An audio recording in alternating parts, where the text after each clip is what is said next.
now industry is facing a lot of problems and it's very tough phase. So ఈ టైంలో ఇది so discussions are happening and will see where it goes. అంటే చాలామంది producers off the record on the record కూడా ఈ అసోసియేషన్లు ఫెడరేషన్లు ఇవన్నీ break అయితే తప్ప ఇండస్ట్రీ ముందుకు వెళ్ళదు అని అంటున్నారు. అన్రీజనబుల్గా వేస్టేజ్లు బడ్జెట్లు పెరిగిపోవడానికి వీళ్ళే కారణం అని కూడా అంటున్నారు. మీ వ్యూ ఏంటంటే దాని మీద? అంటే బ్రేక్ అవుతుందా లేదా కానండి, రైట్ నౌ ఇంక్రీజ్ చాలా టఫ్గా ఉంది. ఎందుకంటే మార్కెట్స్ బాగాలేదు, నాన్ థియేట్రికల్ మార్కెట్స్ తగ్గినాయి. So right now it's very tough situation, అది మనకి చెప్పగలను.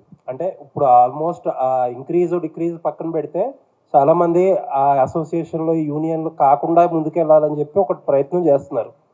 మీరు మీ ఒపీనియన్ ఏంటి దానికి? ఎనీథింగ్ మా బడ్జెట్ కంట్రోల్లోకి వచ్చేది ఎనీథింగ్ ఫర్ అస్ గుడ్ అయితే మంచిదే కదండి. ఏది వస్తుంది బడ్జెట్ కంట్రోల్లోకి, ఏం చేస్తే వస్తుంది మీ చూడాలండి. అంటే యూనియన్ కాకుండా సపరేట్గా చేసి అది ఎంత సక్సెస్ఫుల్ అవుతుందో చూడాలి కదా. ఓకే, ఇప్పుడు నేను సినిమాని 100 రూపాయలు తీసి 90 రూపాయలు తీయగలిగితే గుడ్ ఫర్ అస్. బట్ అట్లా అని చెప్పి వాళ్ళ ఎంప్లాయ్మెంట్ కూడా చూడాలి. Both things, balance both. Sashi గారు,